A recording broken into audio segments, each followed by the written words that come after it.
Good afternoon and welcome to our second in our series of webinars on managing for success. For those of you who missed the first in our series, you're welcome to go back and watch this on our website. This week's episode is on compliance culture with Sarah Charlton of DG Legal. For those of you who haven't joined our webinars before, my name is Sammy. I'm Business Development Assistant at DG Legal.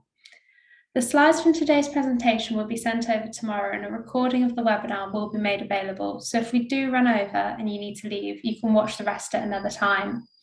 We are in webinar mode, so we can't see or hear any of you. So please use the Q&A function for our speakers to answer your questions.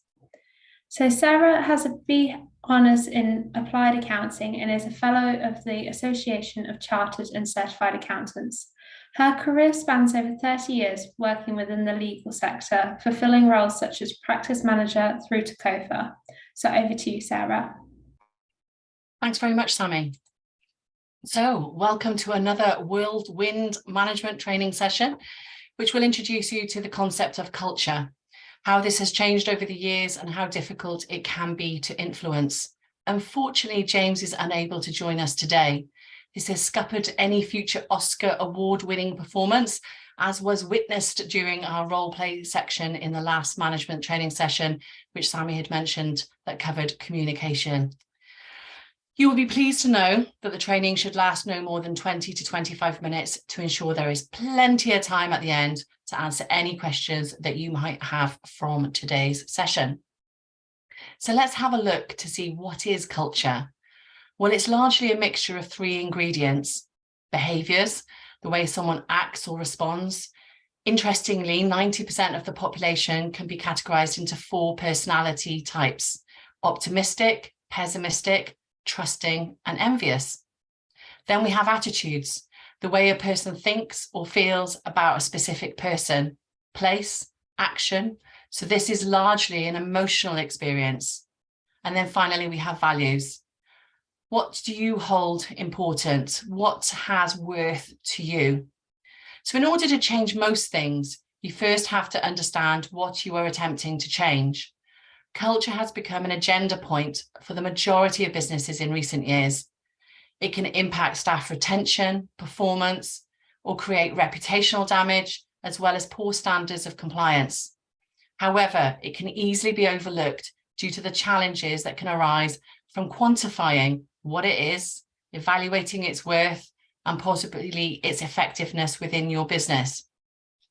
So culture is often a word, or there's a sentence that's used to describe the customs and behaviours within your business, and it tends to be paraphrased as how we do things around here. Interestingly, culture is shaped by people, which naturally makes it much harder to influence. So let's have a look at why now? Why is there so much interest? So people's attitudes, beliefs, and values change over the years.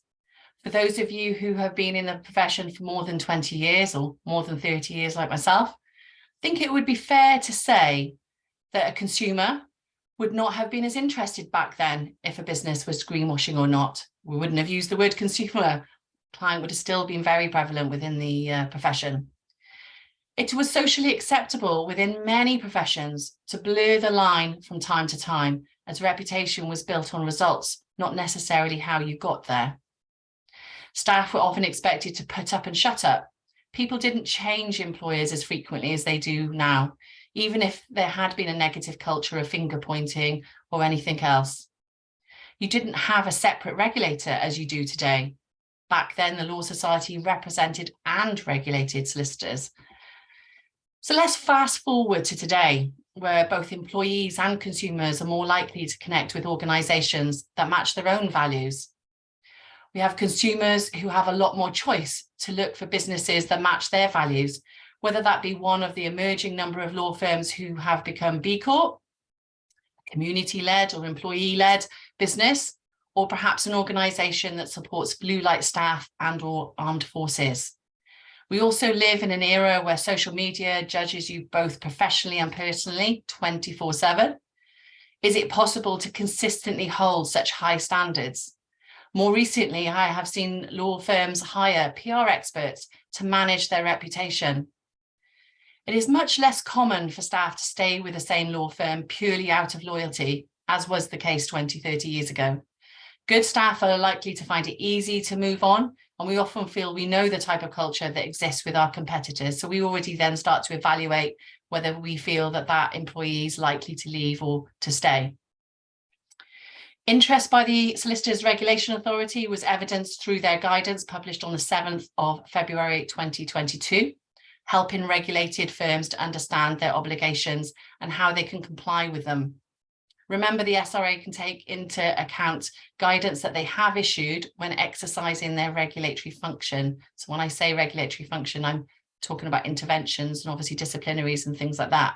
So I wouldn't recommend ignoring any guidance that's published by the SRA unless you've got some good reason to deviate it from it. We have also seen an increase in the solicitors' disciplinary tribunal cases, where an individual's working environment has been called into question. So all of those things have brought greater attention to culture within law firms. So what sort of concerns did the SRA highlight in their guidance, and how could you spot these? So staff may feel unsupportive if they feel under pressure to cover up problems, or may have even heard negative comments about colleagues who have made mistakes.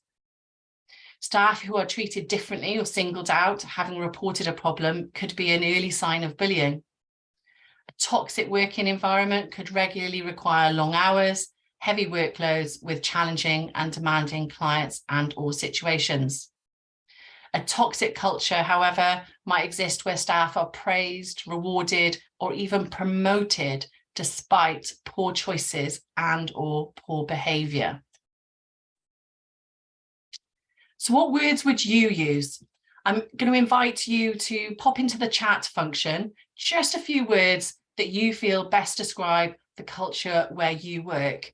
We're just going to have a look to sort of see what everyone's take might be in relation to the organisation where they work.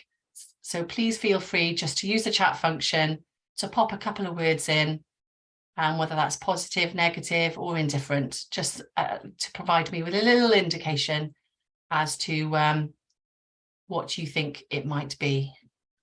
Excellent. We have a couple of people now that are braving it. All right, excellent. So we've got Grace, who was educated not to give opinions outside the firm. 100%. That was very much culturally, back a few decades ago. I love the fact that, yeah, we do things properly. You know what the standards are. Love the teamwork. Really, really floats my boat. And supportive, inclusive. Excellent, excellent, excellent. Great. So that's hopefully giving everyone a little bit of a flavour for the type of law firms that you are working for.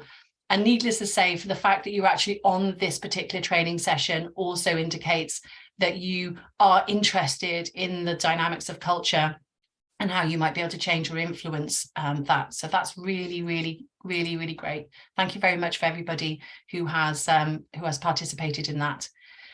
I think it's fair to say that sometimes when you start a new job, you can often feel pressure to fit in. So that's what I was sort of hoping to get a little bit of a gauge or an indicator on. So let's have a look at this popular phrase called one bad apple can spoil a bunch. So it's used to refer to a situation in which one person's negative demeanour or bad behaviour can affect a whole group of people, influencing them to have a similar negative attitude or to engage in the same bad behaviour. Interestingly, it can also work the other way. One person's positive demeanour or good behaviour can rub off onto the whole work group, but there's some caveats to that, which would be a different session. So many years ago, many years ago, when I was young, I read an article from a professor who completed an exercise to demonstrate such a point. They monitored the behaviour of different people in different groups. It confirmed that people would often change their own values and/or behaviours in order to fit into the group that they are in. This is more prevalent with staff who are just starting out in their career.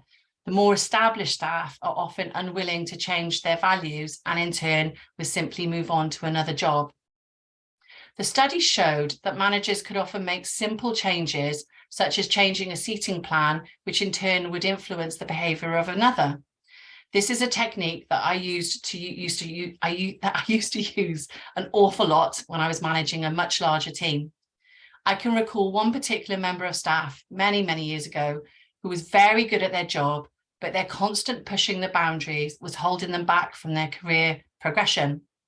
So I moved them into a completely new team, still within the accounts department, but a different type of team and a different area of the building. The team was slightly larger and further in their careers, and the individual who was moved became one of the law firm's best employees. So it does make you wonder, had they not been moved, would the outcome have been different? And the reason why I moved them was because of this article or this piece of research that I had read. However, I do need to sort of give a bit of a disclosure to say this isn't an exact equation, as moving a very rotten apple from one barrel to another barrel could simply leave you with 2 barrels of very rotten apples. So there is experience that's required in order to be able to make those judgments and make those moves. So let's have a look at some tools and indicators. There's often a disparity between what the business owners managers believe the culture is and what it is in reality. So there's a handful of tools and indicators that you can use.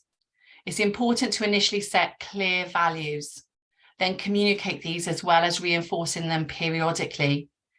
Anonymous surveys, suggestion box, and confidential hotlines, they're all great tools, but only if people can see the change as a result of this. People will often try those tools once or twice, but if nothing changes, then they will stop using them. Exit interviews are another great tool. You may already conduct these, but perhaps you don't ask the question about the firm's culture, and that's something you could take away and make that change. Would any of you be brave enough to allow a member of the team to give you a 360-degree review? So that's where a member of your team reviews you rather than you reviewing them. I've experienced it a few times, and it's quite a sobering process, I have to say, but very much worthwhile for self-development as a manager. We've also already considered the induction process in a working environment, so I won't be going over that again. So whilst you can use the tools above to influence culture, it is largely driven by the behaviours of individuals, which in turn creates the customs. It is a constant long-term investment, as it can take years to yield any results and can be quashed in a matter of hours, days, or weeks.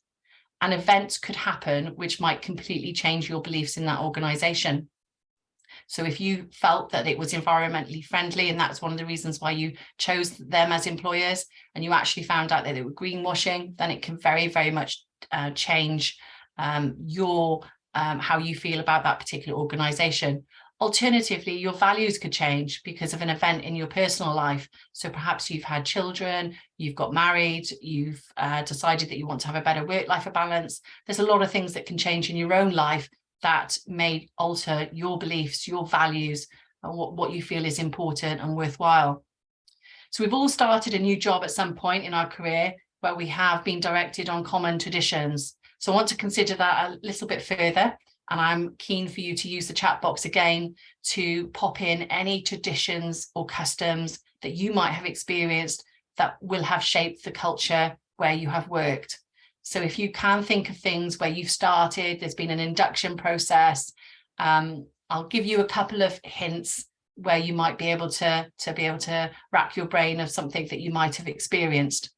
So is there a seat or a desk that you would never sit in, even though it's a hot desk and it's freely available to anyone? Is it a case that there's an unwritten rule that, Joe Blogg sits there and no matter what, even if you have to sit in the in the toilet area, you wouldn't sit on that particular desk. So that's a sort of unwritten rule. That's a culture. Someone you never disturb at set times, that you don't go into that person before 10 o'clock in the morning or before that they've had 4 coffees. These are things that start to set the culture and potentially put barriers into that transparency, put barriers into communication. Then I've also got another one Perhaps have you ever, have you ever been told something that categorically is wrong, but you're either too afraid to tell the person actually you're not right, or alternatively, there's been a culture that you never correct them, you just go off and do the right thing, but never bring that to their attention. Then we also have, if you aren't into support, for instance, you may as well leave now because you're not going to get on with management. The amount of times I've contemplated picking up playing golf as a way to be able to make sure that I would be seen and obviously network and things like that. But I'm not a golfer, so you can clearly see how focused I was in relation to my career through sport. Is there a social scene after work, and would you be treated differently if you didn't participate? So please do share some of your thoughts in the chat box. Just give you a minute or two just to think about anything that you may have experienced that you would be able to share with us, so we can have a feel for how wide sometimes the unwritten rules may span. Anyone fancy? Yay! Brilliant. Brilliant. Thanks very much, Sam. Much appreciated. So let's have a look at compliance culture. So we're going to have a look at compliance culture, and I think it's important to recognise we all make mistakes. None of us are perfect. None of us are infallible, but how a law firm deals with the mistakes shapes the culture. So we're going to look at this brief scenario. So take a couple of minutes to actually have a read through it. So most of you are probably nodding your head to say, easy question, absolutely, I would self-report this. There's no questions about it. So what I'm going to ask is, the first question I'm going to ask is, would you be as quick to self-report this if this was the second one in your quick succession? So if you can use the chat function to let me know yes or no, and then we can start to get a flavour whether everyone's on the same bus, or alternatively, are there differing views? Could there be different explanations? Oh, there's a bit of a sea of yeses, isn't there? Got a Mexican wave here. Brilliant. So everyone, so I feel I'm making it a bit too easy for you guys, because you're all sort of yes, yes, yes, yes. Let me throw a spanner in the works. What if you made the mistake and you could lose your job? Is it still a sea of yes, yes, yes, yes? Or would you want, yeah, I like that, Elliot, not worth being found out down the line. It's great to sort of see the positive. Nobody at all sort of, I'd like to have overnight to think about it. Wow, huge respect, Grace, that she would be more willing to report herself than a colleague. Huge respect. That's very admirable. Right, okay. So let me throw spanner further into the works. What if you self-reporting potentially could be a case that the firm might have to close down, and there was potentially over 100 people that could all lose their jobs? So it's coming up to a festive season and all these people are going to lose their jobs with you self-reporting it, because it's so critical. Absolutely, Kuman. Duty is driven. Yeah, there's going to be a lot of pressure on the senior managers. It shouldn't necessarily be down to an individual, but let's work on the basis that you're aware of something that's serious, and by reporting it, you might have reported it to the managers and they've decided that they don't want to disclose it to the SRA because they know it's going to result in it being closure. So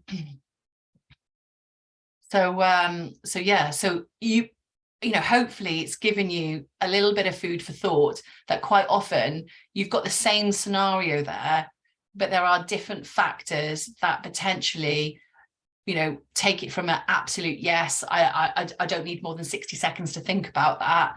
If you've got people that are relying on you, family members, if you've got small children or dependents, or if you're, part-time carer, you may rely on a job. So, being in that position where you're having to make a decision whether to report or not, and also the culture of the firm is going to heavily influence your decision. You know, some people may just look to move jobs, but it's really important that you create that transparency within the business so that people do feel, regardless of whose fault it is and what the consequences are, that doing the right thing is obviously the best option. So there are other categories of culture, such as blame culture, competitive culture, corporate culture, and so forth. But we were just focusing initially on the compliance culture. So how can you influence a positive compliance culture? This isn't an exhaustive list, but instead provides you with a little bit of a flavour of the sort of things that you can do. I know that there were various people who had popped in the chat that there has to be some responsibility, by the owners and by the managers, and it does have to really sort of stem from the top down. If you are a manager and someone is reporting something to you, a concern, then make sure that your reaction is measured. So, you might feel like wanting to put your hands in, your head in your hand, like, oh my, but try to be as calm as you possibly can. Take some time out to think about what your response and what your answer is going to be, because how you respond will be gauged by the rest of the team, and people are going to be watching and looking to see whether you're supportive or whether you just chuck that person under the bus and sort of finger point to say it's on you. Consider your attitude. So one of the things I talk about when I mentor people is very much using the game face or using your poker face, so that although other things are going through your brain, that you can have a calm exterior to provide and install trust with the rest of the team. Be transparent. Don't try to hide it. Be open and transparent about things that have gone wrong. And then you can use that as a sort of lessons learned vessel, that at least some good has come out of that situation. Strong internal controls. I love the terminology happy path. And I love being able to have the opportunity, especially with IT, to try to break it and take it off the happy path and see how rogue I might be able to go. But it is really important, if you want to instill that culture of doing the right thing, that you have policies and processes that support that for you. So we're going to have a quick look at, can culture be good, bad, or indifferent? So you can have a few motivational speeches or well-worded emails. This is unlikely to change a culture unless you are an exceptional leader. So you will really need to sit down and create a strategy. You need to be relentless in your plans and commitment to change the culture into one that is ideally positive and healthy. Your starting point is to evaluate the firm's current standards and values. And once you have established these values, you should then identify those individuals who are most influential within the business. So we refer to them as leaders, but they are not necessarily managers. Managers are people who have, you have chosen and may not necessarily have influence over other people. And culture can also be indifferent, in that it is not good or bad, but may just not be the right fit for you. Perhaps the culture is too laid back, too fast, too modern, too conventional. So it doesn't have to be wrong or right necessarily, just may not be the right fit for you. So finally, we're just going to wrap up with a couple of sort of headline points. Be mindful of your actions as well as that of your team, as they can create traditions that might not be inclusive.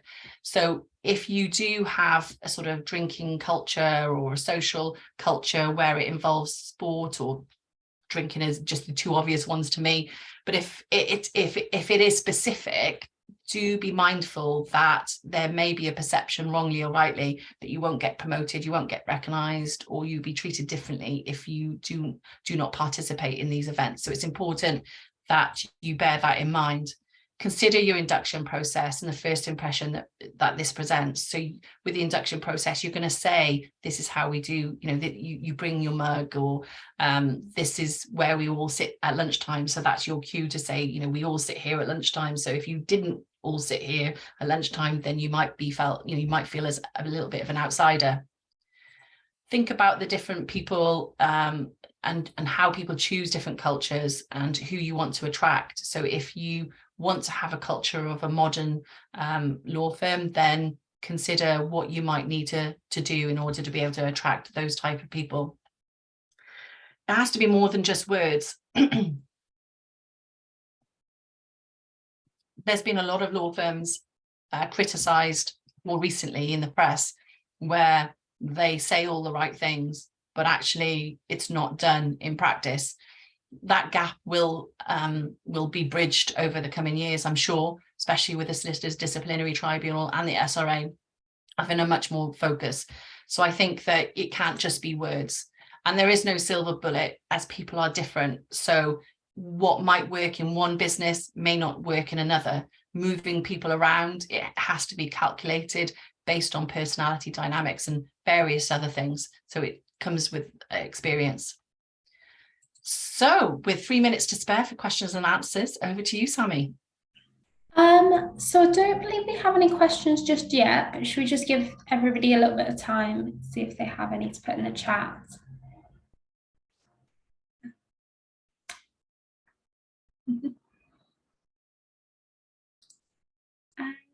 So I'm not seeing any come in, but I do want to say thank you very much for presenting, and thank you to everyone for joining us.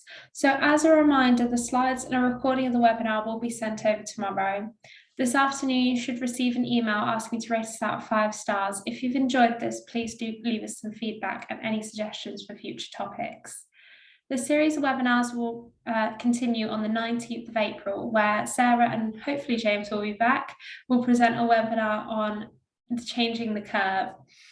Thank you very much for watching, and have a lovely afternoon. Thank you.